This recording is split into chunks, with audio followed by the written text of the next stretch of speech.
Mr.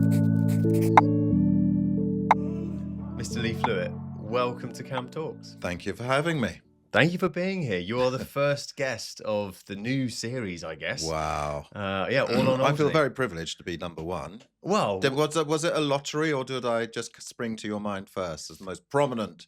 well, I'll be honest with you, Lee. There's only one person on this island that I fear in terms of maybe being of more confidence than myself. And there's nothing more that says it than your recent theatre win. Are you now a multiple award-winning actor? Not actor. I am an award-winning playwright, and I am an award-winning actor. So, in a sense, I'm a multiple award-winning person, but not in either genre. Wow. Okay. Well, this is the reason why you're here. Clearly, we live on a very tiny little island Yeah. that people in the UK have no idea how special a community really is. And I've grown up with you. Yeah. And I've been inspired by you, and I wanted to just bring you here to find out a little bit more about how your brain works. Which I don't know if I should go in there. No, I like the sound of that. When you say you've grown up with me, are you sort of, we're not contemporaries? Are you saying that it took me a long while and then you eventually caught up easily? I would say that I grew up wondering how I could be as confident as you, and Really? you know there was a whole generation of kids who grew up here with their parents Yeah. in what I would consider the peak socialization season of their life. Yeah. And we as children got to admire and watch that, particularly in gala nights. Yeah. So obviously anyone that doesn't know what a gala night is, it's how would you explain a gala night? Gala night is a sort of very hastily put together series of sketches. It's like a review, and it's something that Ronnie and I have been involved since, gosh, the 90s, I would think. And Ronnie before that, obviously, because I came in late, and with Ray Parkin and various other people, and it's just great fun. It's something you do very quickly. We put it together. It's quite shambolic. Everybody knows that things are going to go wrong. People love to come along and see what a hash we make, and occasionally we have an enormous triumph. And but it's always fun. You know, the gala night is every year. Wednesday nights in Alderney Week has been a tradition now for yonks, and it's one of our favourite things. It is pretty crazy. It's almost the most serious amateur dramatics in the world. In the sense that it is amateur, the emphasis is on amateur. The emphasis is on amateur, and also having, it's something that it's homegrown. That's another emphasis of it. So all the jokes tend to be quite local, you know, and all the dance routines, the choreography is devised locally in house. All of the props and what have you that Ronnie makes and I make, they're all designed and devised in house. The sketches, I write a lot of them. Ronnie writes a lot of them. Some of them we co-write together. He comes up with a really good idea and he says, just color in, you know, join the dots and color it in. And we have great fun doing all of that. It's but the whole ethos of it is, it's Alderney grown, Alderney performed, and you know it's about Alderney because it's Alderney's great night, you know, great week, the Alderney week in August. It's kind of nuts because I spent 30 years trying to run away from this island. And now I'm 32, and I can't think of a better place in the world. I mean, it's 2025 now, so in case anyone was listening to this in the future, we're all taken over by robots. This at the moment is this is the nicest place to live. Like you have people around you that you know. You can kind of I think you're really useful here. You know, in the UK, there's probably lots of different things you can get up to, but here, like, it really matters. You know what you do, and I think you end up finding so many extracurriculum activities on this island that you get so busy. I don't know how people say, what do you do on that little island? So few people, and I've never been more busy. I've lived in London, I've lived in Los Angeles, and I never had as much to do in those places as I have to do here. And the thing is, I have more friends here. And it's because it's a little cellular community, isn't it? It's so small. Everything is so modular. You know everybody. You walk down the street and you know how long it takes you to get from one end of Victoria Street to the other. because you stop every 5 yards and you're chatting with somebody else. You can't make it down Victoria You Street. cannot make it down Victoria Street without having a chat with someone, not unless you put a paper bag over your head, or and Pretend you're go on the phone or incognito. something. But yeah, there's that. I gotta go. So it's really impossible. So we all know what it's like living in Alderney. It is one of the most sociable places I think I've ever lived on, and Absolutely. Guernsey is so much bigger, and you can walk into a pub and not know anybody. It would be impossible to walk into a pub or a shop or any establishment on this island without knowing more than half of the people in there. And that's why we love it. And that's And why we I love also know that, I mean, this is not a big podcast, right? I mean, at least not yet. Maybe one day it'll be ginormous. But all the people listening to this right now are looking at Lee Flewitt and they're going, I know Lee. Do I know Lee? And so really, Lee, I mean, instead of talking about Alderney, why don't you take us back? Lee, where the hell were you born? Well, I was born in Great Yarmouth in Norfolk in 1957.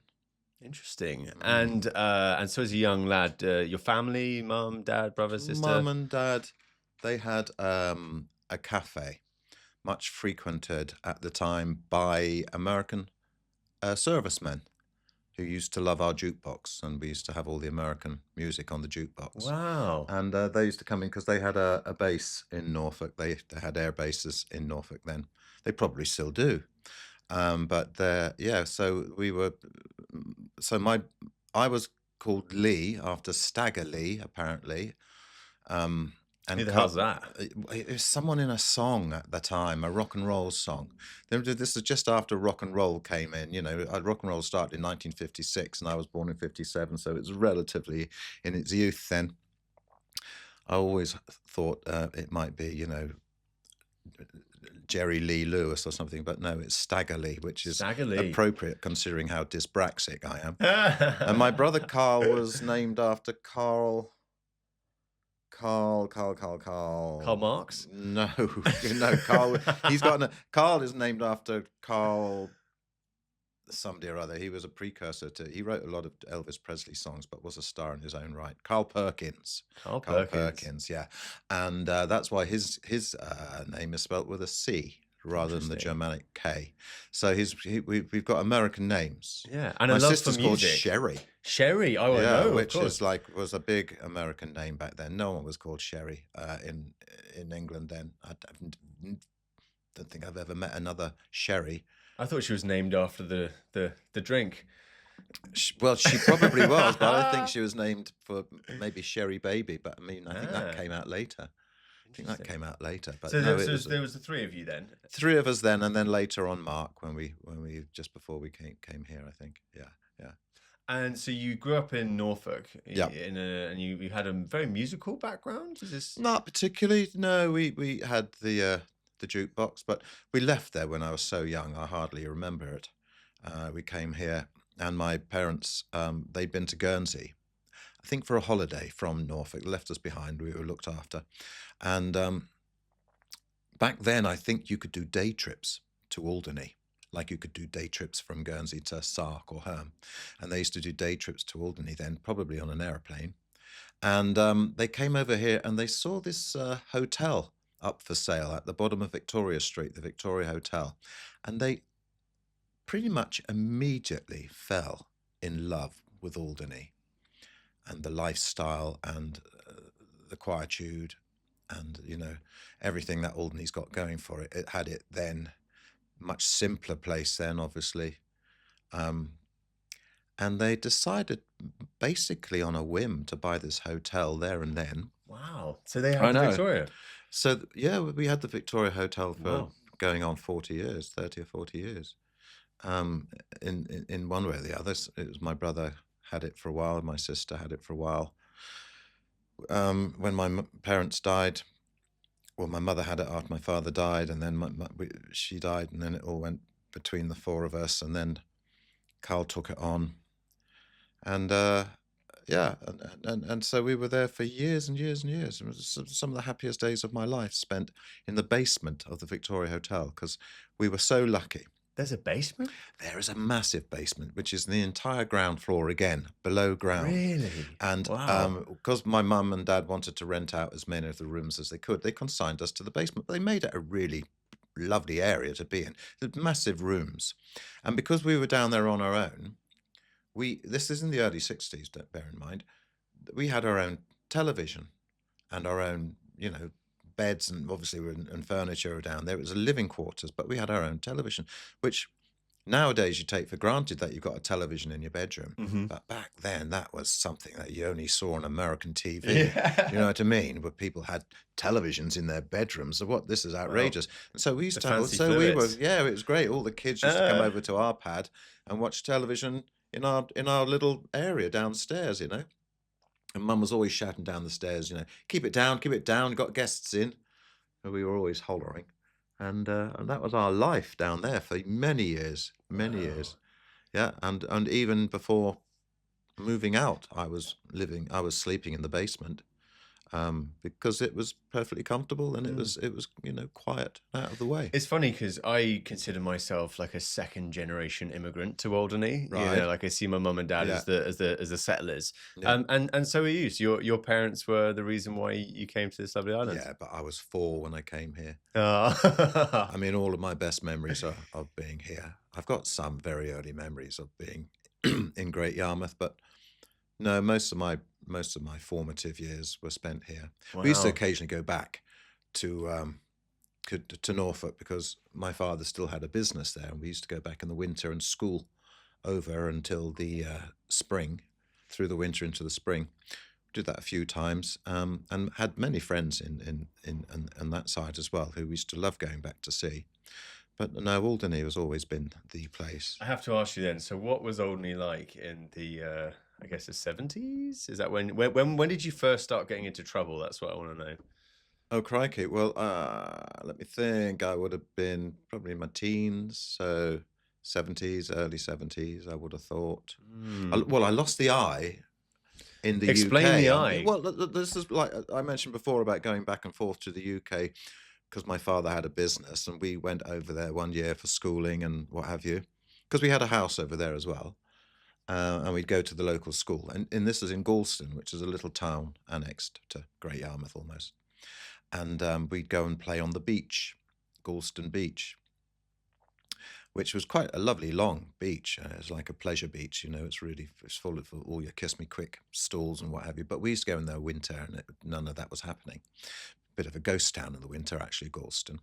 So we'd go on the beach and we were playing, and it was just after Christmas, but before New Year. So it was cold, and we used to play this game, my brother and our friends, a bit like conkers. Now, the beach in Galston is strewn with these pebbles of flint. But we used to use one of these pebbles as a conker and lay it in the sand, and then our friend would have another pebble, and he'd throw it at our pebble, and the one that smashed to pieces was, the winner. And of course, it's flint. This is what ancient man used to make scalpels and spearheads from. Can you imagine when it God. shatters? It goes off like a grenade, and it's razor sharp shards of stone. And of course, this happened. My friend threw his at mine, and it shattered. And of course, one went straight into the old eyeball. And so they didn't realise how badly I was hurt. So I ran home, crying, but not. It was painful, but it wasn't agonising. But I knew I knew it was like being poked in the eye with a finger. You get that same sort of feeling. And I ran home, and no one was at home. So I had to sit on the doorstep for about an age, Oh, no. waiting for my parents to come home. And meanwhile, this damage was being done because this flint actually went in and back behind It was the eye. stuck in your eye. Yeah, it wasn't not through the front of it, but it gone underneath and in, and yeah. Wow. And so, of course, every movement of the eye, I suppose, was causing more damage. So how long did you have to wait until Well, your my parents came father, back? about an hour or two. Oh, I my think, as I God. recall. I What- can't recall. They eventually got me in, and but they put me to bed, not thinking anything was seriously wrong. And the next day, my dad said, "Not sure about this eye. Let's get you to the hospital." So he drove me from there to Norwich Hospital. I don't remember if I went to Yarmouth Hospital. I think I went to Yarmouth Hospital first, and they said, "Oh, we're going to refer this to Norwich." and thence to Norwich Hospital, where they admitted me immediately. And I was there for 5 or 6 weeks because they were trying to save it. Wow. Because I was only 9 at the time, and nothing happened. In the end, they announced to me, "We're so sorry, old chap. You know, we're going to have to remove the eye." And I think they thought it was going to devastate me, but it actually didn't bother me at all, because I was reading a lot of Marvel comics at the time, and Nick Fury only had one eye, and he wore an eye patch, and I thought, oh well, I'll just be Nick Fury, and so it didn't bother me at all, and frankly, it never has. Wow. It never has. It didn't traumatize me too badly. So I think if I'd been blinded, that would have been a Yeah, different yeah, of story. course. But no, I've managed all right on one eye for the Can last. I ask who was the person that wasn't responsible, but Well, no, it was somebody called Smith. Honestly, and I John can't remember. I think it was someone called Philip Smith. And did he know what had happened? No, he didn't know he'd done any harm. We'd been doing it to each other. It's only luck that that it happened to me. He was a very good mate of mine, and we were on the beach. Carl was there, but people think Carl did it. He never did. Do you know what? That's what I heard. No, he didn't heard do that. it. Okay, No, so your brother has been Philip Smith. Ladies and gentlemen, is not Carl's fault. Yeah, no, didn't nothing to do with him at all. And so that was that. Yeah, and I've always managed on one eye perfectly well, driving, getting around. A bit short-sighted in it. Obviously, not as short-sighted as this one. But because obviously you used to wear the eye patch. What was the choice behind removing that? Because you used to have like a fancy dress wardrobe just full of eye patches. Well, I still do. Yeah. On my 65th birthday, everyone wore an eye patch in honor, and I thought I was really touched, and I've still got all of those. But no, the reason it's funny about having one eye and wearing an eye patch.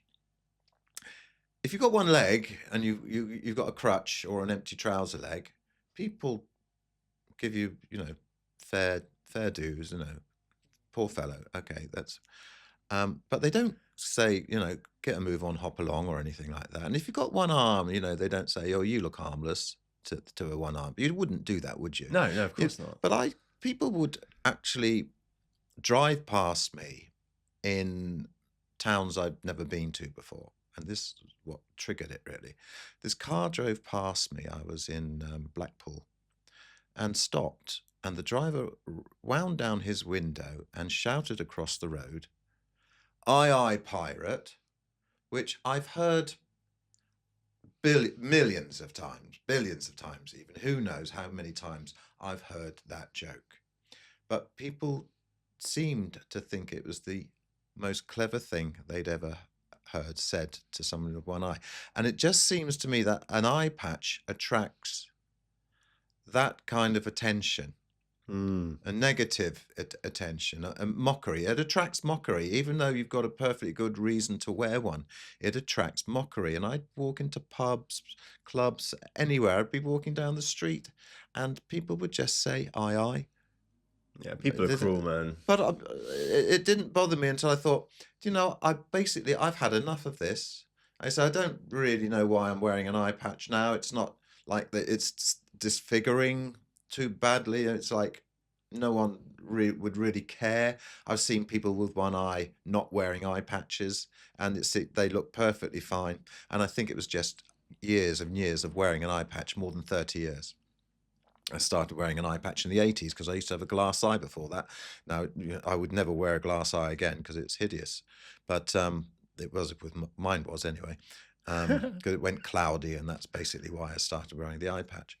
And I thought, right, I'm just going to get rid of the eye patch, and it's the most liberating thing I've ever done. And do you know what? I haven't had a single disparaging comment since then, in 2 years since I've done it. Wow. Because people see that there's something plainly amiss. Whereas they see an eye patch and they think some kind of posturing is going on. You know what I mean? Yeah, of course. So, but you were very young when this happened. I mean, were there ever times when it did affect you, like in your life? Was there? I mean, no, I don't. I think I was self-conscious about the glass eye.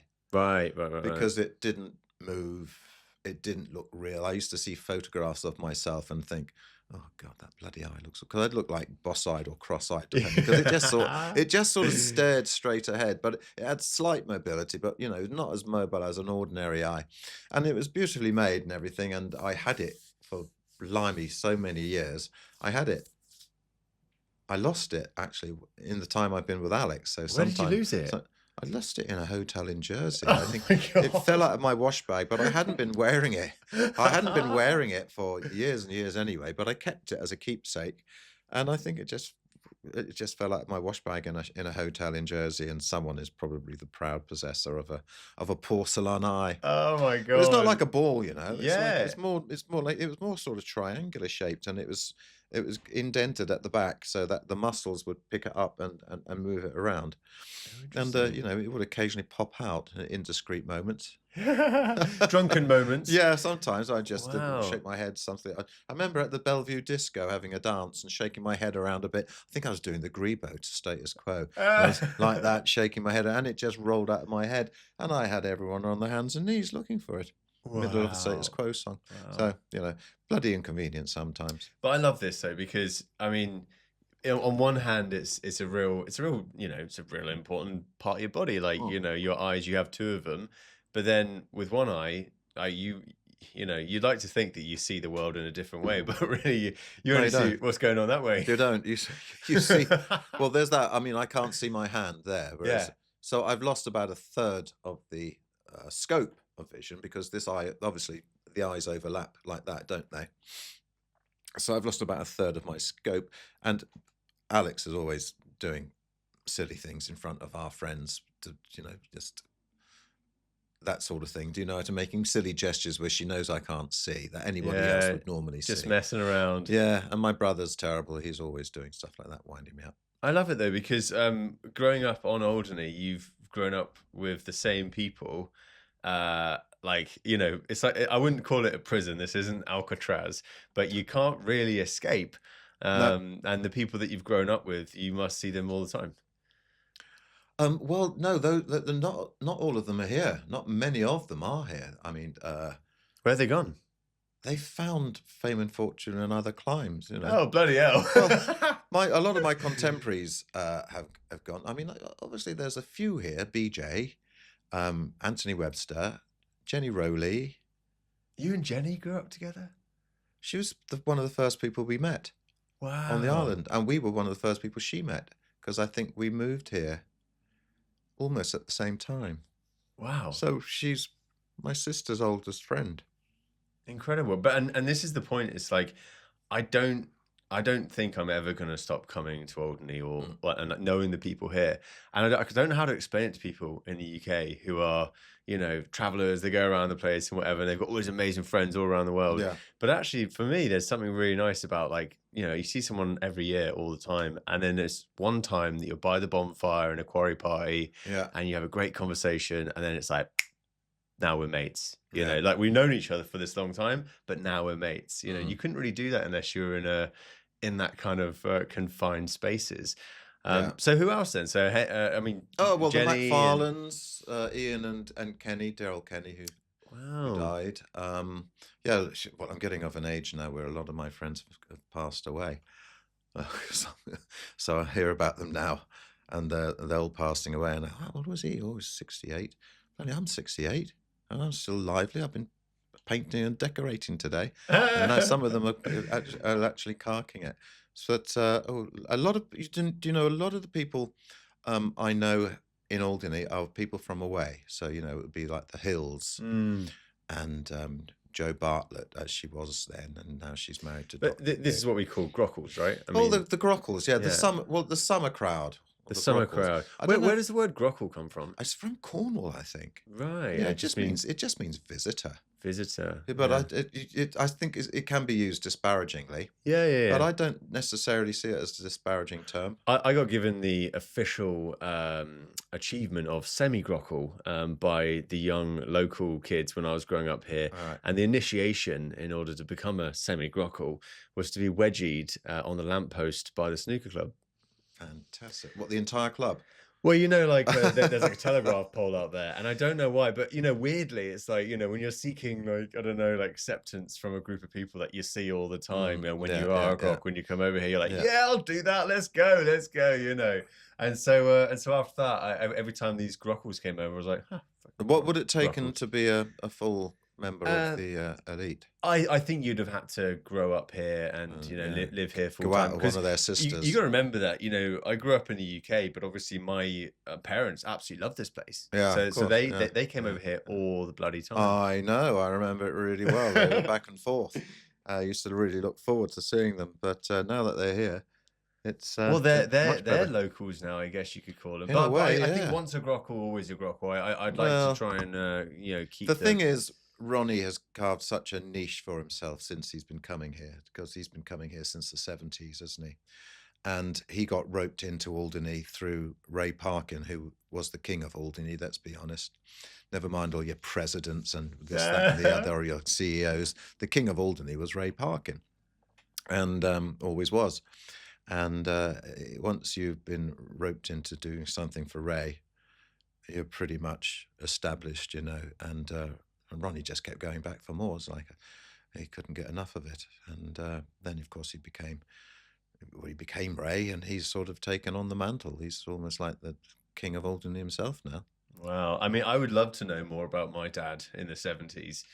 He's a very secretive man, and he doesn't really tell me about, Surprisingly enough, I feel like I've known your father forever. And he is one of my dearest friends. I really do number him among my top friends. And your mum, obviously. But I only got to know him probably in the last 30 years.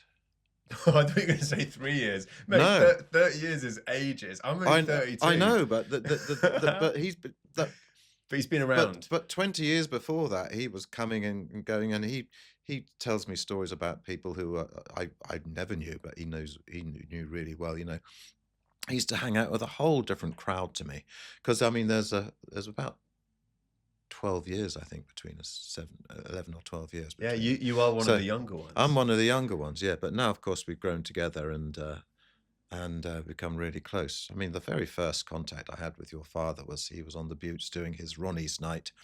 And he's there going, no, anyone want to have a go? Everyone have a little shout out. No, and I was with this girl, and I was desperate to impress her, so I stupidly put my hand up, and I said, oh, can I come up? And he said, yeah, come on. I said, I want to sing Under the Boardwalk. I knew the words. And Bruce, who is it, the chap? Die Hard, Bruce Willis. Oh, Bruce Willis. He just released it. So it must have been it might have even have been the late 80s. Yeah, I think about 87, 88. He just released it. And he did I thought he'd done a really good version of it. And he did it with the Drifters, I think. Anyway, and it was great. It's one of my favourite songs at the moment, and I knew all the words. And I got up and I said, do you know the Under the Boardwalk, that Bruce Willis has got out at the moment? He said, oh, we'll wing it. We'll wing it. And it's just a couple of strums, I think Jonathan was up there with him. It might have been Ted McDowell as well, because he was fantastic guitar. Someone on drums, and we got through it. Well, the crowd went home. No, the crowd went wild, and this girl was like, wow, I didn't know you could do that. And I said, neither did I. And of course, that was my induction into the whole shebang. The whole shebang. Yeah. And it is funny because Ray really did sort of, I guess he brought the arts to Alderney in such an entertaining way. Yeah. I mean, I had the real honor of actually interviewing. Ray was on this podcast. Yeah. And unfortunately, he passed away 3 months after we recorded it. Yeah. And at the end of this 2-hour conversation or whatever, he goes, I hope you don't show anyone this, Cam. And I thought, Ray, don't you know what a podcast is? So the episode is out there, but obviously I sent it to the family, and I said, please, watch it first. But Jenny has now given me the permission to, share it. So I hope to share that as well. It's finding out about Ray's background and just how much of an entertainer. One thing that really stuck with me talking to Ray actually was he was talking about taking over Alderney Week, and he said, you know, at the time there were so many committees that, you know, and they had to have one person from every area of the island. Yeah. And I think he negotiated with the states and said, if we're going to do this, I'm in charge. I have one secretary, and that's it. Yeah. And there's okay, Maggie, Ray. wasn't it? Maggie. I'm not sure, but apparently Maggie. she was brilliant. Maggie Cranwell, I think it was. Yeah, she would have been Really? super organised. Yeah. Wow. Yeah. Well, it just goes to show. I mean, like, you know, I think in the UK and in broader sort of, you know, places, the idea of governments and committees and stuff like that, it's maybe it's a bit important, Nothing but on gets here, Yeah. it's like if Committees and subcommittees. Oh, it's a and then nightmare. But this is what I love about Alderney is that if you want to do anything, Yeah. you know, you can get on and do it. And, Yeah. and I think this is one of the things that I would warn any newcomers to this island, bring in any of their old experience, is you got to give yourself some time to figure out what this island is good for. You know, I mean, I mean, I dare not get into the weeds of politics, but you know, I've been to people's meeting, and you know, you see people who are otherwise friends, you know, getting so angry at each other, and they're finding all of the codes of conduct, and they're going, this is wrong, and this is wrong, and this. I'm like, guys, you all better back up, because that finger's going to point at you in a moment. Yeah. And that's when you realise that on a small island of 2,000 people, you've got to live and let live. Give and take. You got to give and take. But you've been incredibly productive, proactive, effective at bringing the arts to this island, or at least growing the arts. Tell me a little bit about the theatre club. Is it the club? The Alderney Theatre Group. The Alderney Theatre Group. And I've been chair twice now, and I've been a member since the 80s. And again, that was another thing I didn't realise I could do. And then I thought, well, I'd really like to have a go at that. So my then wife, not this current wife, not Alex, but my then wife said, oh, well, my mum does a fair bit of acting, and she did, Colleen, dear girl. And she said, I'll see if I can get you involved in the next production. And again, it was a farce on stage. I don't think I've ever been so terrified in my entire life. No. And I was in it with Jenny Rowley, my mother-in-law, Colleen, Doug Hammond, who has since become my father-in-law. All these strands seem to pull together nicely, don't they, and to weave themselves into a tight little tapestry. And some old hoofers who were constant members of the theatre group. They were in everything. Phil Maddox. Do you remember Phil Maddox? I don't know. No, well, you know, all these old boys were in it as well. And Jenny and I played a young honeymoon couple, and it was called Holiday Retreat or something. I can't remember now. And we had a great time doing it and putting it on, but it was really old school. Really old school. And so I did a couple of those, and then I sort of drifted away from them because I didn't really enjoy them as much as my next great thing, which became the panto. And after I'd done a couple of these for the theatre group, the pantomime committee got hold of me. And they said to me, look, we know you do a little bit of acting. We're putting on a Christmas Carol this year. Now, look, we haven't written a part for you, but we want you to be the spirit of Christmas to come, the Christmas future. Brilliant. Now, they said, write your own part. It's just a small, it's just a small vignette. It's just a small, a small piece just to do your little part and then go off. Because I hadn't proven my mettle at that time. They didn't want me to be the main star. But I was delighted to be asked. So I said, well, I'll have a go at writing as well. And I'd never done any writing before for the stage. And they said, well, you're the spirit of Christmas to come, spirit of Christmas future, rock star, be like Michael Jackson or, something modern and trendy. Yeah. And I went, yeah, okay, but spirit of Christmas future. I went, Doctor Who, really, isn't it? And I wrote it as Doctor Who. And my very first 3 words, which caused more consternation than any other 3 words I think that have ever been written for a panto, were the Tardis appears. Well, I tell you what, we had people scratching their heads and thinking, how the heck is this TARDIS just going to appear out of thin air? Because you know how the TARDIS appears. It it's just shimmers into being, and there's that thing on the piano string, isn't there? You know, that noise. And I said, well, we can download the effect, or I don't know if we downloaded effects. oh And great. I think yeah, no, yeah. I think we had to buy CDs with the effects on them back then. And okay, we can do that. But yes, okay. And eventually it worked out, and never mind health and safety and all of that rubbish. It ended up, we built a TARDIS and we put it in the loft, the attic of the island hall. There's chopped out a hatch in the ceiling between all the floor joists, put me in the TARDIS with pulleys and ropes and everything, and lowered me onto the stage What? in this TARDIS. And in order to make it more spectacular, it's very difficult to get dry ice on this island. Very difficult, but you can get the exact same effect with a CO2 fire extinguisher because it's dry ice. And of course, the noise it makes is fantastic. And of course, it comes out at pressure, so it billows.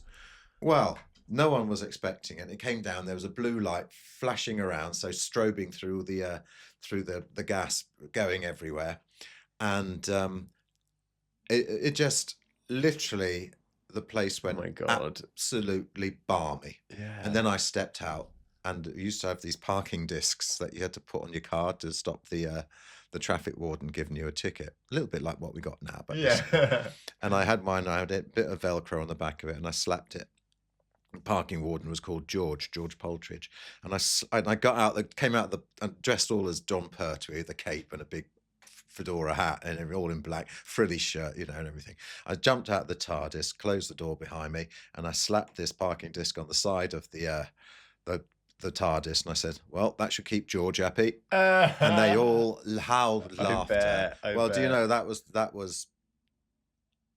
It was so unbelievable. That response was so unbelievable. It immediately made me an addict. Yeah, immediately. And you couldn't do that today. I mean, and I wouldn't be able to do that today. Really, would you? It's bloody dangerous. That it was dangerous, but I was quite happy to do it. I had every faith in the carpenters who built the. But I'm annoyed that because we don't have that on camera, right? Do we? I've got a feeling it's on camera. I think I've seen it somewhere. We need to track that down. Yeah, I've seen it somewhere. I think we need to look at it, because, you know, I spent a long time looking through, I mean, all of my dad's hard drives, because he has digitized all of the old footage, and obviously, you know, we're still in production, by the way, of the all-time Gala greats. Nothing on this island happens quickly, but, you know, making a documentary about the Gala nights' top moments. Yeah, I got to sit there and watch all the Gala nights, and I'm sitting there pissing myself laughing at just the scale of the galas. I think, you know, were the biggest probably 20 years ago or something. Well, Rays were big production numbers. Yeah, we had. Well, that was when they were in the Island Hall. Yeah, right? they used to. I mean, you used to have all the carriages being wheeled in through from the back parking lot, and oh gosh, big. The French Revolution. We had the Wild West. Now that one, unbelievable. the French Revolution. When you watch that, it looks insane. And like, I think it really is. Like, if you showed people that, and they were like, "Are we at war?" You know, or when did what happened? You're like, no, they actually managed to get real period costumes, and they actually did that. You know, and then we had the SAS abseiled down the side of the Island Hall to save the person in the guillotine. Yeah. Because Ray gave a call to Hereford and managed to get all the boys called John Smith to rock up and save these people.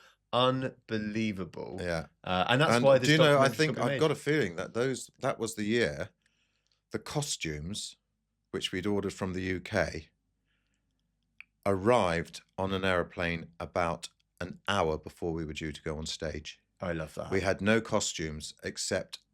So Ronnie said, "Well, we'll raid the theatre group store for all the airline pilot costumes that we can find, because it looks like French revolutionary sort of garb, you know, like the soldiers would wear." It's going to look like rubbish, Ronnie. Yeah, what else can we do? Yeah, you're right. Let's get on with it. And then these costumes literally drove into the Island Hall and said, "Costumes of here," and we went mad. And we all had buckled shoes and all sorts of all the gear and the periwigs and things, and going on. Oh, that reminds Oh, me of a scene in wonderful. the movie. I can't remember what movie it is, but the Mighty Ducks. Yeah.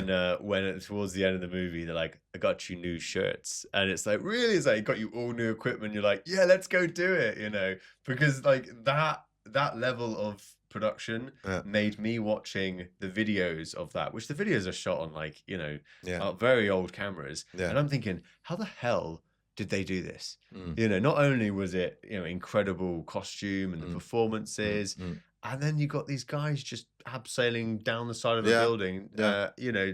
to save the person. It's unbelievable. Yeah. But that's not like the only crazy thing I was watching when I was looking through the archives of the Gala nights. We have to talk about Jaws, because Jaws. Yeah, that was one of our best ones. skit. Yeah. I mean, tell That me, was the Hollywood era. because every year they're Yeah, different. it's a different themes. theme. So we had Hollywood that year, and that was brilliant because it gave me. I think I wrote most of the sketches for that one because I pitched it as an Oscar awards ceremony. So all the sketches were announced. The award for best this, the award for best that, and we were taking the mickey. So the announcements were very funny because we could just award,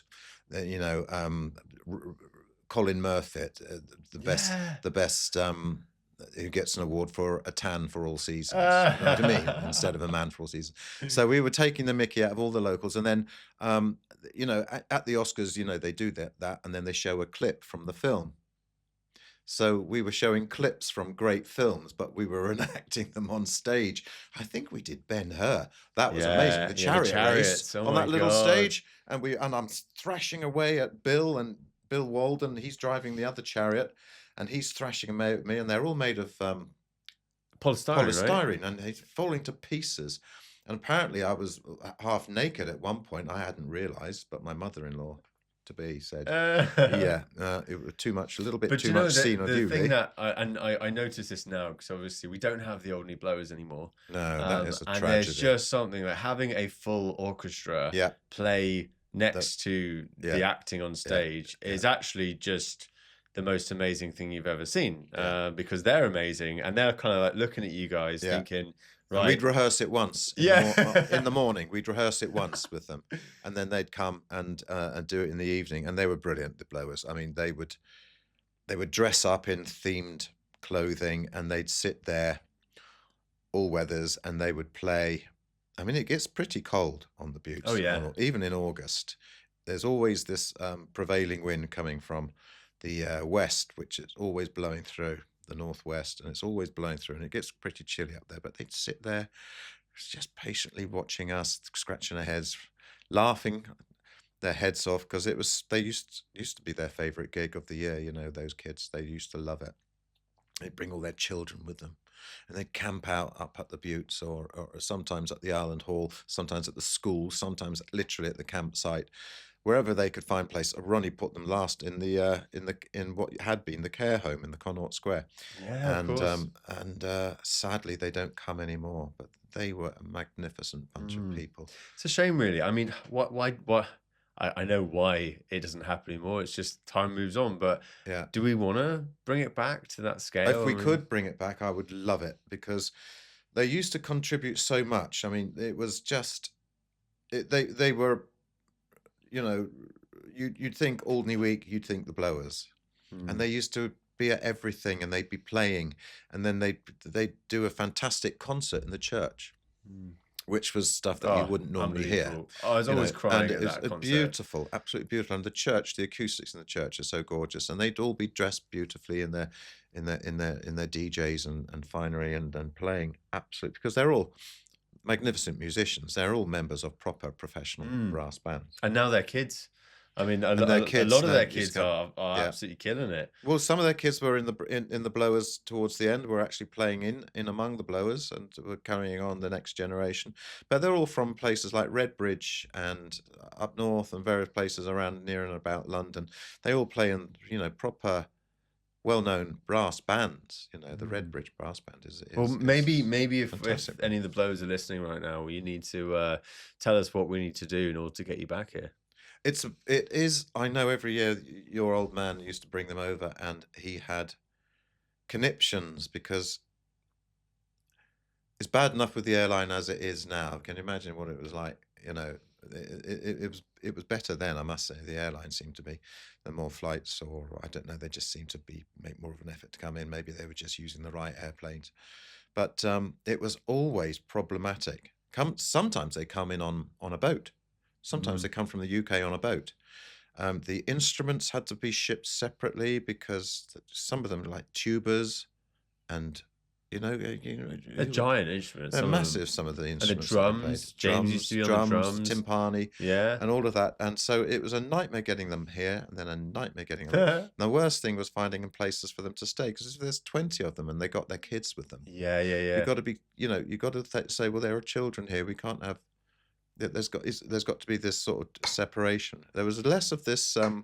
They were much more trusting of each other than you would probably get these days, because everyone's always, you've got to keep the kids separate. There's got to be a professional, qualified carer on hand, and to oversee everything to make sure everyone's safe and secure. But then it was so much more relaxed. But now I think it would be an even bigger nightmare getting them here. An even bigger nightmare. Well, we can only hope that the island can find some energy again to make this stuff work. Because, like, let's be honest, like, everyone was a lot younger then, and I think that, like, from my point of view, I kind of look around and I think, well, we just don't have that energy anymore. I mean, it really is. I mean, where do you think the island's going to be in 20 years' time? Oh gosh, I'm not sure. To tell the truth, I'm not sure. Where's the world going to be in 20 years' time? And I mean, this is why you were saying right at the beginning, what a great place to live. I mean, especially now, if you look at what's happening around the world, look at what Putin's up to, look at what Israel's up to, look at what this idiot in the White House is doing. It's a scary world right now. I'm actually not afraid of the humans. I'm afraid of the robots. Well, I'm less afraid of the robots than I am of the humans. I think that the humans need to be reined in. Wow. And I've got this theory about AI, because I don't believe in God, but I believe there is a need for mankind to believe in God. And as we become more secular, mankind appears to be gradually constructing a literal God, because it looks to me, every time I turn around, there's something new and innovative happening. Every day, you hear something new and it's all AI generated, and AI has an exponential evolution, doesn't it? What AI knows today, it knows twice as much tomorrow, and the next day it will know twice as much as that, twice as much, so it's 4 times as much. Do you know what I mean? It's geometric progression. It will soon be so clever, it will achieve sentience and a godlike presence, and then with any luck, it will say, right, you little pink things, you little black things, you little yellow things, you are going to do as I tell you. You're going to do exactly as I tell you, because this is not up to snuff. Wow, I'm just going to turn off the electricity. Yeah, and if you don't, I'll take your toys away. Wow. I think that's what's going to happen. Well, I mean, the Matrix is basically that. And I think that, I mean, I did an AI workshop recently on the island, and when someone said to me, oh, like, how do you feel about it? I'm like, not very good. Yeah, no, I mean, I know about this technology really, really well. But you don't think it's going to advance and be a force for good? Do you think it will try and blow us all up? No, I don't necessarily know. I mean, who knows what's going to happen? But what I do know is that the creative jobs that writers, performers, filmmakers, we are all very much the Uber drivers of our generation, or the taxi drivers, who were taken over by Uber. The filmmakers now have literally no career progression. I mean, we're talking 30, 40 years ago, you had a filmmaker decides to make a movie, he raises some money, gets some good actors, gets a great screenwriter, everyone's getting paid, money's flowing around different places, and they make the movie, they sell the film to 300 different countries to play on television. Then they make a load of money in the DVD sales, and Blockbuster was renting them out. So like, you know, the people above the line in filmmaking terms, that's the people who have equity in that film. They were making enough money to go and bankroll another 2 or 3 projects ahead of them. And then that created an industry, and that industry evolved and made the industry like bigger. Yeah. Well, now you've got the streamers who are all black boxes. So you don't know how many times your film has been viewed on Netflix. You know, they won't let you know, because they say, well, we have no advertisers, there's no regulators, you know, we don't have to tell you. And so therefore these studios, who actually have been the center of attack, particularly in the last few years with the writers' strike, actors' strike, they weren't picketing Netflix's headquarters, they were picketing Warner Brothers. And if only there's 20 industries that make up the film and TV industry, and if only all those 20 people could get together and say, okay, guys, who's actually taken the money out? Who's taken the plug out the bathtub? It's like, oh, it's the streamers, you know. And the same with the Ubers, you know. And it's these big tech companies are absolutely just. I mean, I look at my credit card statements every month, and I go, oh, I'm not paying anyone local anymore. Like, all of my money is going to the Amazons and the Netflixes and stuff. And so in my head, I'm like, and then you give them AI. And I go, oh, shit. And I'm like, no, this isn't very good. Well, the thing is, I can see where you're coming from, but you aren't going to put the genie back in the bottle. It's not going to go backwards to a fairer time. You have to make accommodations for the changing situation around you. And you have to say, look, I mean, you just have to treat people more fairly. But I mean, you're a writer. I mean, have you used AI? No, not yet. I've been meaning to come to you about that, because I'm interested in AI. I'm very much interested. I just watched the last Mission Impossible film, which is all about this. It's just all about this. But the AI in that wants to destroy the planet. But I don't really know why. I don't see the sense in that, to tell the truth. But that's what it wants to do. It's like The Entity, they call it. It's a brilliant film, absolutely brilliant. I loved it. But anyway, some reason everyone seems to think that it's going to be Judgment Day, Terminator, Mission Impossible, this, that, and the other. It's going to be a force for evil. But I don't see why AI would be evil, and I don't see why it would want to destroy a planet, because I don't see the sense in it. What purpose would it serve? I mean, it makes no sense to me. So the only thing I can see AI being really is a force for good. Obviously, bad people are going to use AI to serve their own ends, as they've used every kind of, any kind of technology emerging is used and corrupted by bad people. But in the end, you know, it's mostly used, I think, for good. Electric cars, you know, with any luck they'll improve. I don't know why every electric car doesn't have a photoelectric cell on the roof, and you're picking up the sunlights instead of, you know, having to burn coal to generate electricity to charge their batteries, which amounts to basically the same thing as driving around in a petrol-driven car. So I mean, the future is coming. Yeah. You are obviously still stuck in the old way, but actually, I would encourage you to stay in that way as much as possible. I started writing a short film last night that I'm making with AI, and I thought, well, if I write the film, then at least I can say I've written a film, and the AI can make the shots and sequences and scenes, and then we can put some sound design and some of that. And you know, when you're writing and you get to the end of what would be Act 1, and you're a little bit knackered, you're a little bit like, oh, okay, I'll have a little break, have a cup of tea or something. And I thought, you know what, why don't I just ask AI to finish this film for me? And honestly, it was amazing. And I gave up. I closed the laptop. I thought, I don't know what it was. It just sucked all of the joy of the last 2 hours. Spent 2 hours writing. You had to give the AI the idea. Well, I gave it the beginning of it, but then when I started reading what it come up with, I thought, this is amazing. And I just thought, oh, what's the point? You know, and it really is. It kind of, and you are right. It's this compounding knowledge that it just keeps getting better and better and better. And it's I think it was the Godfather, the writer of The Godfather, or someone, one of these very famous screenwriters was saying online the other day. He's like, that's it. He's like, I've just asked it to write a film in my style, and it's better than what I could write. And of course, you know, 2 years ago or a year ago, people were saying, no, it's not that good. It's not that good. But as you said, it's like every day. I mean, that AI is never asleep. No, It is no. always ingesting every single thing it can possibly look at. Yeah. And then, create its Yeah. own thing. I would advise you to look into the custom AI tools. So the ability to create your own AI based on the type of information that you want to feed it. I'd like to talk to you probably separately about Yeah. and have a little, a few pointers about which rabbit hole I should wander down, because it's endless, isn't it? So a few pointers and a few tips on how to actually apply it.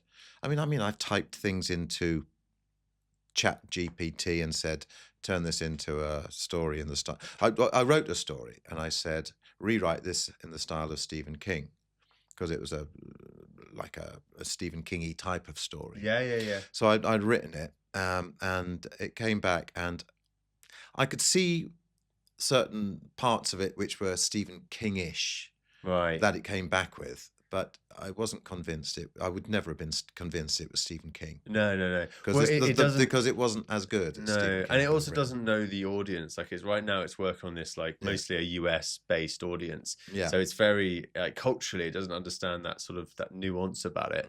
And in fact, I mean, so 2 years ago now, I think it was, I built a custom AI for the Lord Pickles inquiry. And because obviously the World War II history in Alderney, I thought, well, it's funny because all the books that I grew up reading, I've got them all here. I thought none of that information's online, so how will Lord Pickles know about it? So I went and photographed every bloody page of every book, and I put it into this custom GPT and called it World War II history. And of course, you ask it to assemble a timeline, it will tell you every single name, every single prisoner, every officer, everything. And I thought, Lord Pickles is gonna love this. And obviously I sent it to Lord Pickles, never got a response. Never even got a response. And then I read this report, this UK investigating, the Nazi occupation of Alderney. I thought, you just regurgitated the same thing that you found online before. You didn't look at, no one ever turns up these days, knocks on your house and says, hey, do you know something about this? It's just, let's just Google it. And if it's not online, it doesn't exist, And so I do believe that a lot of people are going to be replaced by people who use AI. It's not going to be AI is going to replace your job. It's going to be the people who actually use it and are better than you are going to show how bad you've been. And it really is. It's like stasis equals death. If you do not innovate, you might as well just roll over and die. And I think this is where, in the creative industries, we are, self-sabotaging in many ways as creative people. But we have no excuse anymore. If you want to make an income from being creative, now is not the best period of time to have done it. So if you're going to do it, you might as well start embracing this kind of technology. And I agree. And AI has got to,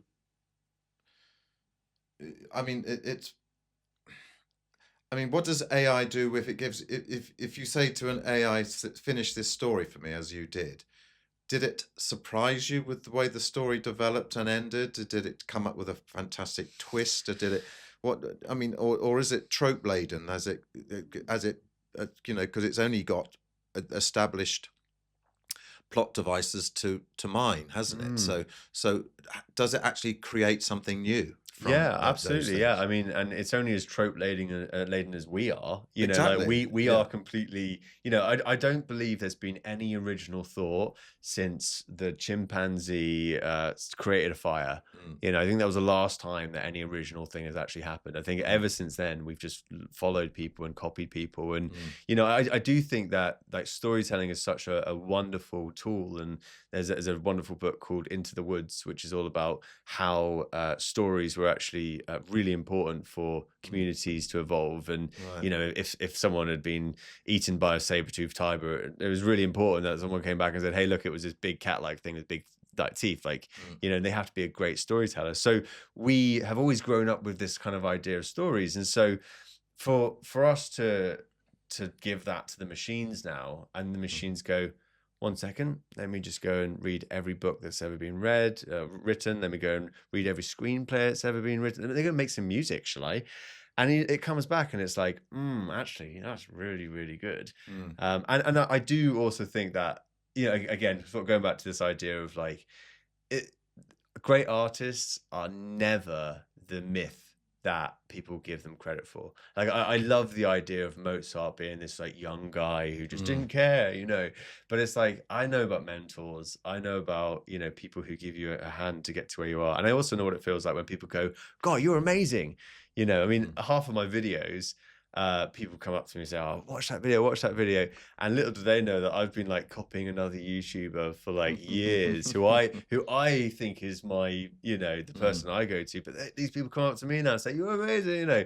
So whatever the AI is doing, I'm just like, I'm doing it too, you know. But if but the AI is doing well, it's it, fair at a enough different because scale, we're you all know? doing it. We're all doing Yeah. it. I mean, if I write something, you know, I'm channeling an inner voice I can hear, you know, and sometimes it'll have an American accent, sometimes it'll have a British accent. But I know who I love reading, and so those are the voices I hear reciting my stories to me, you know. And when I commit them to the page, that's what I do, and then you redraft and what have you, and edit and try and make it as perfect as you can. You said you lived in LA. I mean, so Well, I is lived this for a the couple of times, yeah, but not in LA. But well, in LA the first time we went, we lived there for about 4 months. Cerritos, which is a suburb of LA, and then I lived in Palm Springs for the best part of a year. very nice? Yeah, well, it was all right. Palm Springs back then. It was the early '80s. Wow. It was a lively town. I mean, you know, by all rights, it shouldn't even exist. You know, if someone turned the water supply off, it would dry up and blow away in the wind in a couple of days. You know, but what I loved about it was the phoniness of it. And you know, the lawns. You know, every morning they wouldn't be lawns there. There shouldn't be lawns there. It's you know, it's just up the road from Death Valley, which is one of the hottest places on the planet. And there's this this oasis, which is a totally arbitrary creation of man. You know, it was I think Bugsy Siegel, the gangster, created Palm Springs when he put a casino there because I think it had something to do with the zoning laws or something, because he could, and there was tax relief or something like that. And then of course it created this landslide, and they all started building casinos there. But what pushed you? Oh no, not casino. I'm talking about Las Vegas, but the Palm Springs is exactly the same as Las Vegas in the centre. It shouldn't actually exist. Mobland. Yeah. What was it that drove you to go to LA? Then were you going to find your fame and fortune? No, I had friends there, and they lived in Malibu, and I decided I'd go out and see them. Because I mean, it's Los Angeles. You want to go there, don't you? Everyone wants to go to California. And it was, I mean, what a fantastic place it is. You know, it still is. I haven't been there for a while now, but I went there in '78 for the first time. Absolutely loved it. Driving around there, it's so easy to drive in LA. I mean, you know, terrible traffic. But, I mean, they got like the roads are so broad and everything, and they give well, I bet the cars weren't as big back then as well. No, like. The cars were massive. Oh, were they? That's the thing. That was those were the days of the big cars, you know, the big Lincoln Continentals and the Cadillacs and all of those, and the big Plymouths. But now they're like tanks today. They're bloody. The American cars, they're more like the European cars, didn't they? They went through I find European cars are getting bigger. Right. Okay. Probably because they all. I don't know if they're European cars or if they all look like cockroaches to me these days. They look like beetles, gigantic beetles, don't they? They've got that sort of predatory, hard shell look about them. I think it probably has something to do with the size of the roads. And like it almost seems like back like 50 years ago in the UK, you probably would have only driven to like maybe the next city. Yeah. Whereas now in the UK, you're like, let's go to Edinburgh. Yeah. And you to get in your Range Rover, you bomb it down. It's roomy and air conditioned. I think they have to be bigger to accommodate all the safety features in them now. I drove a Range Rover from San Francisco to LA at about 2 a.m. in the morning once, and I think they call it like cow shit coast or something, because like there's a load of cows in these fields or whatever. You're just driving, it's horrible stench. And you're on the wrong side of the road as well, so every time you're like, why am I on this side? It's so bizarre. But when was the last time you were in America? Oh crikey! I don't know. Because it is a 10 years ago, it's a very friendly place to British people. I find that very much. They're very warm with the Brits. Yeah, they like us, which is nice. It's nice to go there and be treated friendly and say, "Oh, we really love your accent."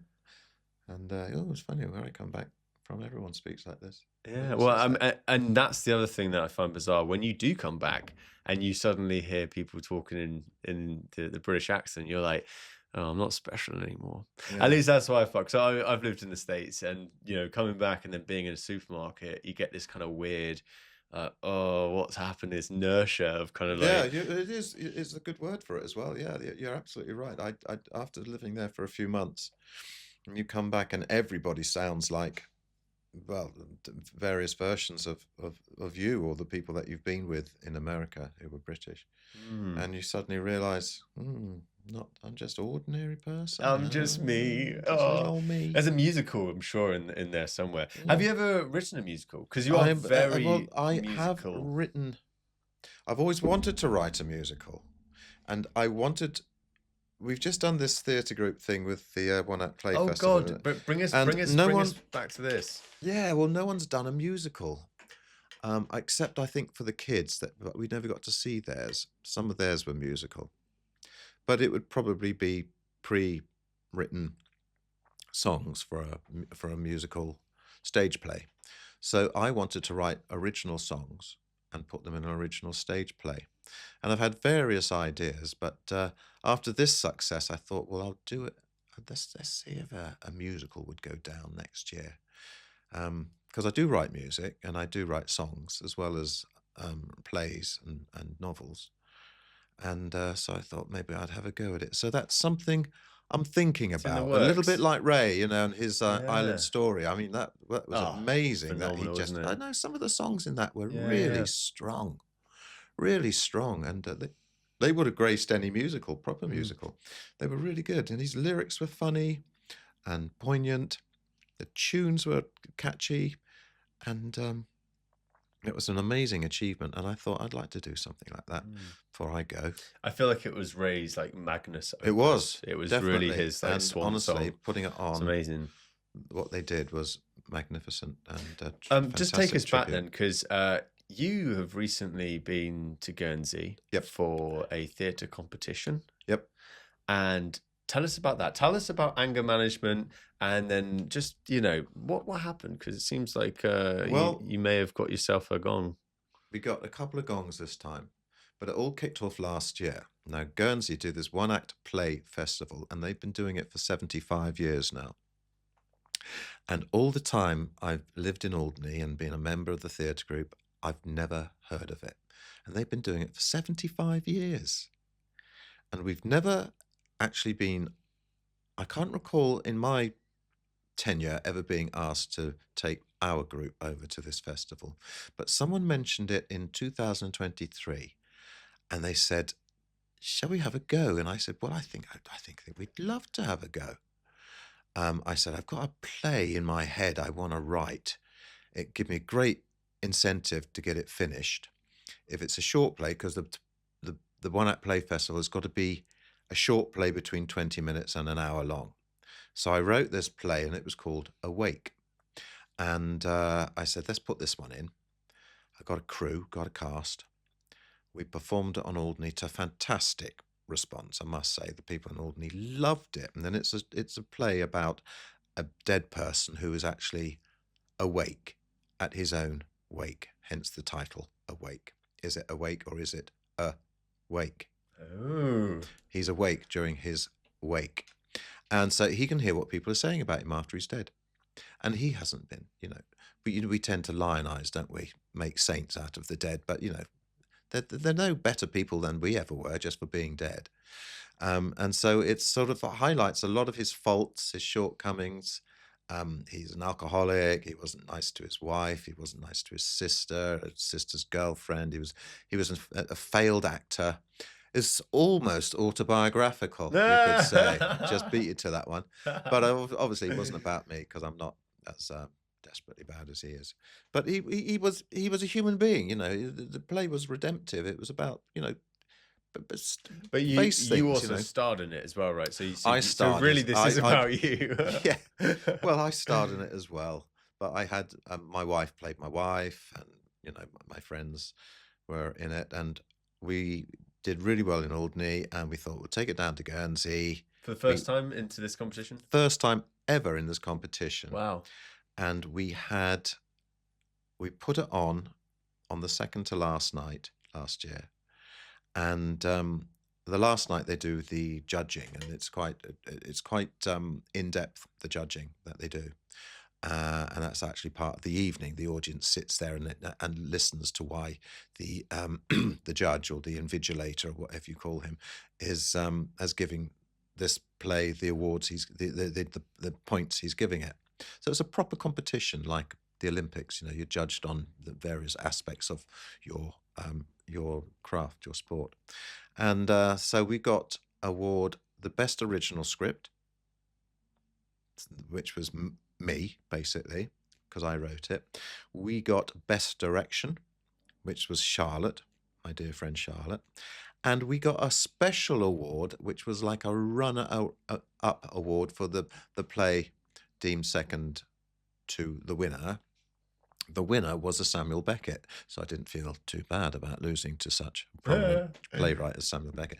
So we came away, but we also got nominated for my acting in the Best Actor Award, and we got nominated for support actor in the Andre, my aunt-in-law. She got nominated for support actor because she was magnificent.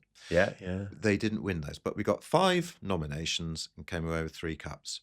Our very first outing into the Guernsey One Act Play Festival. Wow. Well, representing Alderney. I think they were expecting us to be a bit rubbish. I really do think they were expecting us to be a bit rubbish. And we were great. My finest hour. I remember when we started winning cups, your father was sitting next to me in the audience, and he was bellowing. Oh. He couldn't. I've never seen him so happy, and he was saying, "Yes!" He's howling his head off, and I'd get up and walk over to pick up the cups and this, that, and the other. We brought 3 back with us out of 5 nominations, and we thought, wow, we pulled that off. What are we going to do next year? And this year, we took a play which I didn't write. The kids wanted to do, I call them the kids, they're all younger than me. They wanted to do a comedy, and I hadn't written a comedy. I'd written a whodunit. And they said, nah, let's do a comedy, because we'd been warned that the tone of most of the entries in the festival was a little gloomy. Okay, yeah, this yeah. year. They said, let's do a comedy and surprise them. So one of us found this play called Anger Management, which I think has done the rounds of play competitions, but it's never been on in Guernsey. We did it in Alderney to rip-roaring success. Everyone loved it. That's incredible. Laughed their heads off. And then we took it to Guernsey, and I got the award for Best Comic Performance from the festival, which was delightful because I'd never had an award for my acting before. And we got the Most Liked Play Award by the audience. So they had audience members who were at the entire festival who were given the opportunity to vote on the play they most preferred. And they saw all the plays over the 4 days and liked Anger Management the best. Amazing. So that is a good one to get. Yeah. I mean, there were cups for this, that, and the other, but the audience most popular vote, that's probably the best one to get. Yeah, but it's not surprising because obviously, if you get that many nominations for every other area, it makes sense that the overall. But it's not just you these days, and the nice thing is there's a whole new generation of performers coming up. Yep. Rosie, Ian, Yep. they're all Yep. much younger, but they have the same spark. Yeah. They have that same enthusiasm. This is why I said to your father, we're not getting any younger. We've got to start encouraging the next generation to come forward, and that gave us a huge boost last year because they all enjoyed it so much. And it's a nice little trip away, and you get to see all the other plays as well if you want to. And it's given, and this second boost has reinforced that. So I'm hoping that next year they'll go forward, because next year I'd probably like to take a back seat. Ooh, Yeah, and let someone else run run the show. All right. I mean, someone else did run the show this year. I basically ran it last year because it was my baby. Yeah. I didn't direct it, but it was I sort of produced it and was in charge of it. Ian took on more of the responsibility for all of that this year, which I'm glad to say he did a great job. Chose a good play, so that was the one that got the best play award, and the actors were stunning. And plus, we put a new actor in there as well that we hadn't used before. Like Who was the new one? Marie Roberts. She's never acted before. Never acted before. Never acted before in her life. Wow. And always wanted one. Just one of these people who came forward and said, "I've always wanted to have a go at something." She's usually been our prompt. Right. So she prompts us. She said, "I'd love to have a go at the actual acting sometime." And I said, "Oh, I'll put you in. I'll put you in the reserves. Put you in the subs box."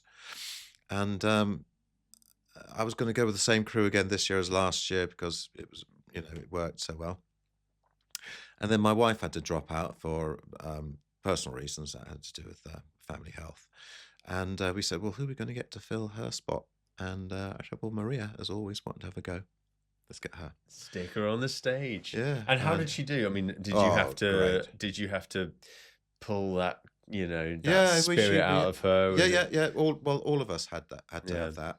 That's what someone like Charlotte is so good at. Because she will beat it out of you, Charlotte. I mean, not physically. Physically, but you do sometimes feel like you've been emotionally thrashed. She's brilliant, isn't she? Because she just doesn't pull her punches. She's and she's always saying, louder. Come on. Lines. Come on, everybody. Yeah. You're not doing it right. No, I want you to do it this way. And she does it beautifully because she's always firm but fair. Do you know what I mean? Yeah, of course. But she doesn't disparage. She never says that was rubbish. I've never heard her say a single thing. That would be totally wrong for you. She's just directs, right? She just directs. It's not. You're not doing it right. I want you to do it this way, or a little bit more this, a little bit more humour, a little bit more light and dark, a little bit of this, that, and that. And then she'll get on the stage and she'll demonstrate what she wants. Because she's a pretty good actor herself. She's amazing. Yeah, of course she is. And then you say, right, okay, I'll try and do that. And then you do it, and she said, yeah. That's great. That's perfect. That's what I want. I want you to do that every time. Don't just do it today. I want you to do it every time from now on. So you've got to put that in the old memory box and carry on in that regard. And of course, this last one, because there were so many different, because we were all playing different characters through the denouement. Unlike last year, we all played the same characters all the way through. This year, we were like 2 or 3 different characters. So we had to do accents. So I was doing an accent, so I had to do me up north, didn't I? Oh, you love a good accent. Up north. I was from up north this time when I was a school teacher from up north. And then I had to be some quite posh chap at a school reunion, and then I had to be a shop manager. So I had to do, and our invigilator was very, very impressed with that. He said that the characters were all very clearly defined. You could tell. Even though you were the same person on stage, you could tell you were playing a different character just from the voices and the characterizations, which is probably one of the reasons I got my award, because I'd worked really hard on accents. Yeah. Well, look, congratulations for inspiring the next generation of artists on this island. I mean, that is one thing that I'm sure AI is not going to be able to do, is actually take over that live performance. There's nothing that beats a live performance, and as you know, with these things, it's all this preparation just to give someone this emotional feeling. And I always watch it from from the back of the room. I kind of film these things, and I can see people's faces, and they're always glued, to the performers, and you don't get that these days. No. A lot of people, the industry, the filmmaking industry, call it second screening. They're like, is this TV show second screening worthy? Basically, where the audience is watching their phone and watching you. But there's something about a captivated audience in a theatre, and you have to be good at it. You have to be expressive and pull it out of them. You have to demand their attention, basically. Stick a bomb up their arse, as Charlotte says. Bomb up the arses, everybody. And it's wonderful as well, because I mean, I feel like that kind of leadership is just so, it's so rare. You don't get it much in other professions, but when you're in the arts and you've got a director really, I guess emotionally manipulating you in a way that you're just maybe not always comfortable with, but that's kind of where the art comes from, is that discomfort and like dragging people, making people work harder to try something. It's actually weird, because I was thinking about Rosie the other day, and how I remember doing a gala night with Rosie many, many years ago. I mean, I'm talking when she was really, really young. And I remember thinking, because she was really nervous then. She was really nervous to, go up and sing. And she obviously went and did bigger things, in the UK and My Fair Lady and all these kind of things. But I remember her very first gala. And I remember being so smug about the fact I was like, I'm not nervous. I love this, And then to watch, the other night, Anger Management, and to see Rosie just absolutely just killing it. Yeah. I'm just like, you know what? It's amazing how people change. Yeah. And they change, especially when there's a lot of pressure on them. Yeah. It's like a diamond. It really needs pressure in order to grow. She wasn't killing it before Charlotte got involved. She was all right, but I felt like she was, reserved. I just felt like she was. We all were. It's not just. It was Charlotte. Probably. I said to Charlotte, "Shall I do an accent?" She said, "If you can." I said, "I'll try. I'll try to do it with an accent." And she was pushing all of us. She was pushing Rosie. She's pushing Ian. She's pushing all of us to be louder because there's no microphones in either theatre that we played in, and more. Rosie had to be absolutely zany. Because the comedy in that her part was because she was the psychiatrist or psychologist who was leading the anger management session. She was supposed to be this calm but slightly dippy hippie type of person, love and peace man, but absolutely, but a bit balmy herself. Do you know what I mean? And that's hence the humour of the last scene where she actually loses her temper with all of us big time. Yeah, and that's what made that You're making really me fun. You're making me angry.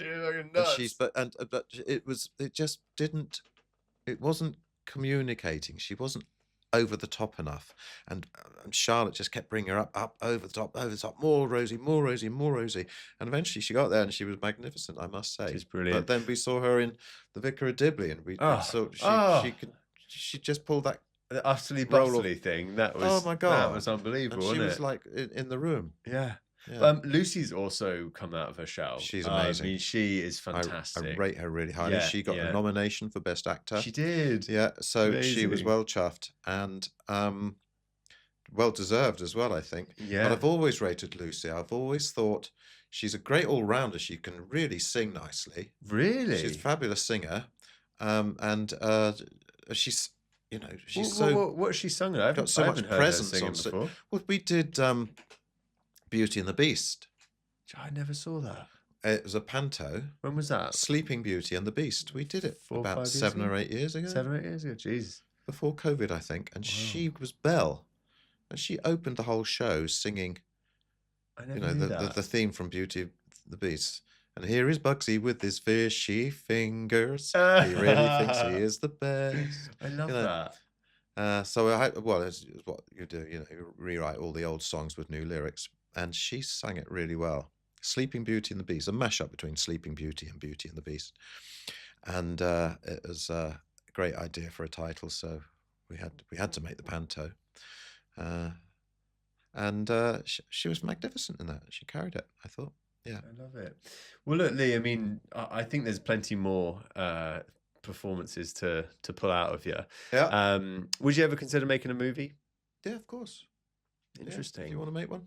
Well, on the basis that I'm probably the only person on the island who has these cameras and is making films. I mean, I as you said, you don't spend days on this island without getting super busy.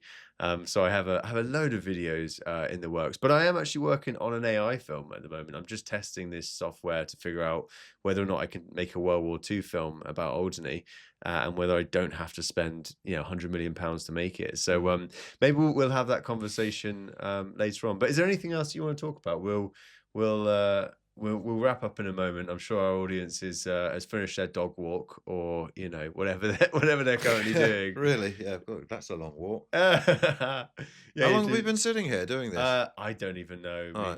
Maybe an hour and a bit. Okay. But this is the joy of podcasts. I mean, do you listen to podcasts at all? Not much, I must say. I listen to novels on my Audible. I must say it's a generational thing for sure, because I know that my mum and dad just don't listen to podcasts, and I listen to podcasts all the time, obviously, Right. and you don't like Actually, what's weird is that I don't listen to podcasts now that are under an hour. Because I'm like, it's just not worth getting into. Whereas when I listen to a 3-4 hour podcast, I know I can do it in like 2 or 3 sessions, and I'll be going for a walk or going for a run, or I'll be going to the gym or whatever. And it's like, that is now just the thing that we do, and so I do find it funny when mum and dad are like, oh, you don't want to talk to me for hours. I'm like, kind of do, I kind of want that. It's just, it feels a little bit more natural, and I don't know, like, come on, it's not like we have this kind of like, elegant, kind of, oh, I only listen to the best things, or I read the best books, I only watch the best indie films. It's like, you listen to shit all the time. Like, let's be honest, like, particularly these days with social media, scrolling away, and the older people are the worst. Honestly, they sit there doom scrolling. And in my head, I think, God, you know what? We'll replace that as like a really good long form podcast with someone that you didn't know much about. But Lee, listen, we're gonna have to do this again at some point, because there's always updates from you. You always have something going on. Yep, there's always something going on. There's a few things coming up. We've got obviously Alderney Week coming up, and that's one's at the ready or something or other. So that's going to be magical. Got some plans? Well, I've got a few things. Obviously, it's magic, so it's a very broad canvas, so we can do lots with that. And then, of course, the panto, which will be performed at Christmas just before, which will be called Little Rock of Horrors. Wow. So it's not a scary panto because it's children's, but it's going to be a dark gothic panto, but for lots of jokes and things in it as well. I love it. A little play on the rock as well. Yeah. You always do manage to just make it so personal on this. It's got to be. There's really no point in putting on a. Has anyone ever freaked out? Because I know that you replaced a lot of the characters or funny moments with like local people. No one ever has freaked out. I once forgot to put a Colin Murphy joke in a panto, and he was deeply upset. Really? Because he loved people taking a mickey. Yeah. And I said, and he was really game for a laugh, and he loved the panto, and he loved the Murphy jokes because he was such good material, but he could laugh at himself. And had a great sense of it. But no one has ever come to me and said, no States members? No. Because you used to dig a lot of the States members. No, none of them have ever come to me and said that was I bet they're just too embarrassed to say this. But the thing is, I never say anything really super bad about them. It's all done with an affectionate little, aside, as more a little dig rather than a proper poke. Yeah. You could have a proper poke. Well, you could. But you don't. But you don't, and I think that's the weird thing. And I think I was saying this earlier. But like going into, there's a lot of politics in the island. But the moment you sit with someone and have a pint with them or whatever you drink with them, you're like, actually, there's not really big problems, are there? We're quite lucky, aren't we? Just be on this island. And would you ever leave? Not now. No, not at my age. I don't see why I would ever leave. I've got so many friends here. I've got my house, my wife, my dogs, my cats. I couldn't, and everything is here. It's such a great little spot. I mean, you don't have everything. I went to Guernsey, and you could buy anything that you wanted from, the grocery stores and all the. And as a builder, I believe I know how difficult it is to get materials here, and how much it costs to get materials here. And it's in Guernsey. If you're a builder, you can just go down to the B&Q and pick it up and take it back to the site, and away you go. Whereas over here, you've got to wait sometimes a week, 2 weeks for the boat to deliver it. So there are all sorts of problems about living in Alderney, but it makes you very patient. Is the building on Alderney? I mean, what's the building community like? I mean, I know that you're a builder. I know a few other builders, but is it thriving right now? A lot of people building. So everybody seems to be busy. Yeah, there's a lot of scaffolding up. Lots of stuff going on. And we have, there's constantly, our books are full for the foreseeable. That's amazing, isn't it? So it's actually booming. I would say it is booming. There's a lot going on, and a huge amount going on. Well, in fairness, you're gonna need to do some jobs on these houses. A lot of them are just sinking into the ground, aren't they? Some of them don't even have foundations. Not the ones I built. But some of them in Victoria Street, apparently, they're all sinking into the Victorian sewers or something. I don't really know what's going on there. Yeah. Well, I guess back then, I mean, I don't even know how old that street is. I mean, how old? Victoria Street. Yeah. Well, if you look at the plaque at the bottom, I think it says 1837. Queen Victoria came here and opened it. But those cobbles can't be there since then. Probably, if That's not before. mad, isn't it? That's how everything used to be done then, cobbles. It's so nice, isn't it? Yeah, It's so yeah. nice. Actually, I think this is probably one of the places in the world with the most amount of cobbled streets. Yeah. At least from my observation, I was wondering like if we could put this on the map for like film and TV productions, what would be the USP? And obviously in the world of movies, you can build sets, so we don't need buildings and exterior, but what we really need is the ground. So like those cobbles, like, and see the way it goes around corners and stuff. So you could ride a horse and cart and stuff down. You couldn't do that on a sound studio in a big space. No. So you do look at it and you go through every street and you're like, that angle, you're like, oh, cobbles. Yeah. So actually it's a beautiful place, isn't it? It's Yeah. amazing. You have to sort of paint out the yellow lines And the Holt signs. So I don't think they're actually, Victorian the times. irony is that I was using AI, so I'd take a picture of a street and I'd tell it to remove all the cars, and it would just all the cars gone. I'm gonna have to sit down with you and find out how to do all of that. We absolutely I really will. am. Well, listen, Lee, thank you so much. Thanks for doing this, man. This is my first episode in It's many been years. a great pleasure. Who have you got coming up next? Do you know? Oh, I've got my mum. My mum is lovely. busy with the Millie's Foundation stuff, so she's going to be on the next episode. I've got Jeannie Cameron coming in, our new elected states member. Ben Benson, one of our great artists of the island. And generally, I'm just trying to, because I started this podcast before the pandemic, and your wife was one of my first people that I interviewed in London. She came to my warehouse there. And I was really gung ho. No, I remember her telling me. It was amazing. I was 8 episodes in, and I was like, quite consistent with it, and I was really enjoying it. And then next thing I know, it's like Boris Johnson's like, "You must all stay inside," and I'm like, "What?" I'm like, "But I'm trying," they tried to do it over Zoom, and it's just not the same in Zoom, is it? But I'm really hopeful that I want to keep this going, and I want to just because one of the fears that I have, particularly in Alderney, obviously Graham McKinley passed away recently, and I really regret not getting his story. Because I spoke to him many times and he'd tell me his amazing stories. And I just thought, God, actually, if there's one thing I could do on Alderney right now, while I'm not sort of busy making videos or, trying to figure out what the hell I'm doing in my life, I could just have regular conversations with people and try and figure out, or just trying to put it online really, which I think we're going to do. So thank you for relaunching my podcast series with me. You're very welcome. It's been a pleasure.